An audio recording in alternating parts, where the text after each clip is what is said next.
it is scary to think that, like, when everything kind of goes back, what happens then. I am looking forward to playing, I think, and getting back in the routine, but also it is very worrying to see how everything holds up when we go back. I think Australia will, like, the industry is quite supportive, so I guess we'll see what happens. As much as I've enjoyed the break, I do look forward to the idea of coming back and playing some shows. I've got a mate who's approached me about starting something, like a tribute thing like everyone else does. And I thought, yeah, you know what? I'll give it a go. I've got the time and we can, start working on it and having a bit of fun.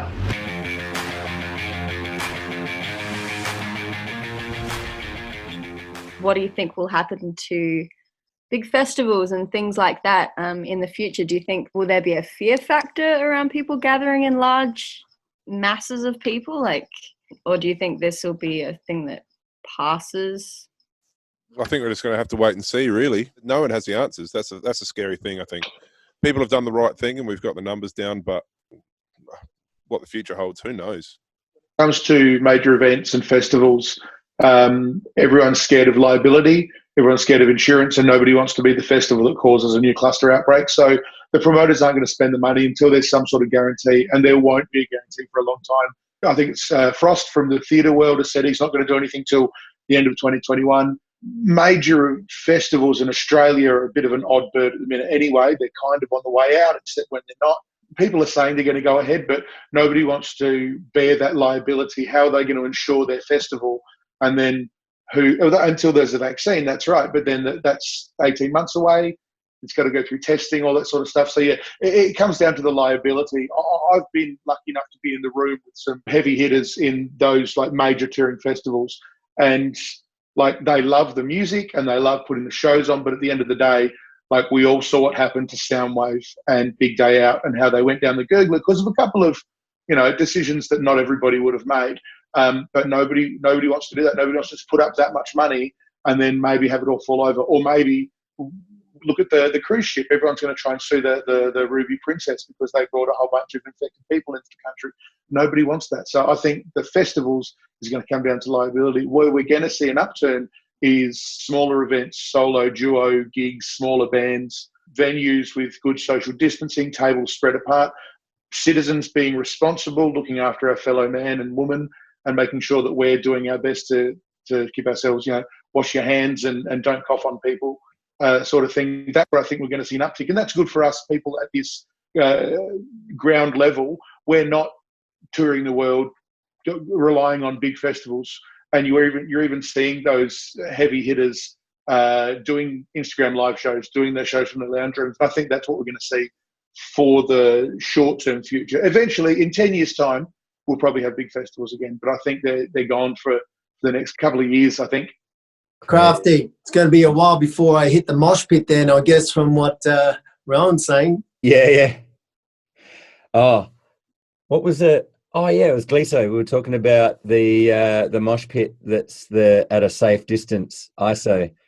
And I said something like that now all of those young up-and-coming bands that only would have, say, maybe like 100 people like turn up to their show, they get a chance to play at Wembley because that would be enough of a safe distance. Yeah. It's a fantastic time to be an original musician because you're never going to have more than 12 people at your gig anyway. So it's all fun.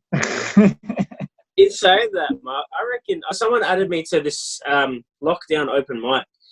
Yeah. And like, as you were saying, although you joke about the, it's a good time to be a singer-songwriter, I think it is because I think people have a lot more time to scroll Instagram. I know personally, I've been sitting on, occasionally when I open up my phone, I'll go onto Facebook and I'll see this lockdown open mic. And the amount of players and that you'll just find someone from all over the world just sitting in their bedroom that sound great. It allows you to be able to hear all these people that probably, and for the same reason, they wouldn't have even had the same opportunity. Like they would have been busy, whereas now they've got no work or they're isolating. So what are they going to do? They've got their chance to show off, and it does have its pros and cons in that way. Yeah, totally agree. Like, I think it is a great time to be an original musician this time around. And I mean, the band that we were lucky enough to be put on like a list with acts that we would dream to play with in person, and you dream to get more than 12 people at your original show, but then you kind of looking and there's 350 people checking out your live stream, and it's like, well, it's really, really good having that now. And then you might get more followers then when this lockdown kind of finishes, and ideally some of those people then come to your shows, and then you build up another following that way. And it's great time to be an original musician. We'll just jump on this last thing here. Is there anything that you want to plug or offer for anyone? For me, what I'll say is that if anyone's got students, or if you're all musos, here's my stuff on all of the socials. What Sarah was saying about just like if anybody wants to get into the live streaming stuff and having played around with it for a fair bit, I mean, it just takes a couple of little tools and a couple of programs. And so if anybody wants any tips of that. I've been recording bass for a few people while I've been at home. I've got a bit of a studio set up and just kind of been tracking that.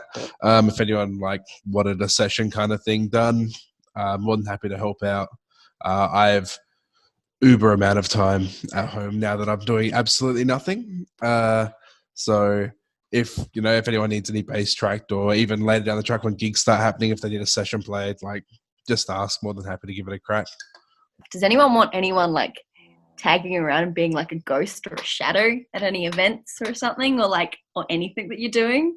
I just want to learn more about the technological side. If anyone just wants to run an idea past me, I have a pretty broad range of experience in performance and production. So if you're like, I can't figure out how to make this work, I'm thinking about doing this, what do you reckon? Is this a dumb idea or not? I'm the world's greatest secret keeper. I won't share your information with anyone. If you go, I've got this idea and I just want to run it past someone, I'm happy to be an ear for that. But apart from that, man, just be kind to people. That's what I'm for. I'm advocating for people to be kind and understanding. I see people freaking out. You go to the shops and people are freaking out still.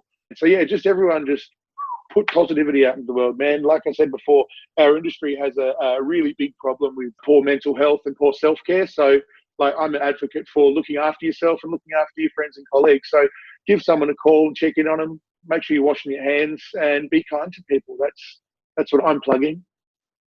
I spend all my time obsessing over, nerding out over songwriting and arranging, especially in the quirky pop kind of vibe. So if anyone does that, I'd be happy to listen to anything anyone does. I just love getting to know. If people write, I like to know what people want to say, what they write, and that's just what I get into. And I get into trying to write and trying to say stuff myself. I think it's a beautiful thing. And if anyone else is into it, then I would love to hear it, whether it's because they want feedback or whether they just want someone to listen to it, whatever. I think it's valuable in itself. I think it's a beautiful thing. A list of contacts, especially from you lovely people, that when we get back off the ground, and I'm sure we won't have problem getting work, but when we get our feet back off, get all of our work going again, that if you're busy and then just go, I'll flick you a gig here, ring this guy, see if they're busy and all that sort of stuff, just to get it up and running. Keeping that community and that network going would be really good. Yeah, if anyone wants some guitar lessons, whether it be some technique, timing issues, or maybe some theory concepts or tone searching, looping, if anyone has any questions about that, feel free to hit me up. I can't thank you enough for inviting me to come along tonight, because having a conversation with musos who I don't get to see or in fact haven't met before has been really quite awesome. Take care of yourselves and do everything that Rowan said. Be good to Humphrey. Thank you, Crafty. Good on you guys. See you, mate. I'll see you later. Running out.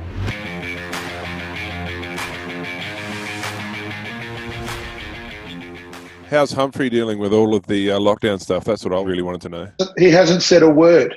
Oh, kidding. Crafty and I found ourselves in a really, really unique situation where we were sort of talking on camera, and it was at the perfect time it was right before this whole thing just absolutely blew up. Or blew down. Yeah, pretty much. So like it was like a perfect thing to go, hang on, let's maybe make this into something else than it actually is, because we've got this footage that is quite innocent almost. We were so innocent back then. Yeah, and then this whole thing has sort of happened, and we can sort of talk about it now during and then after. So hence why we're all here with everybody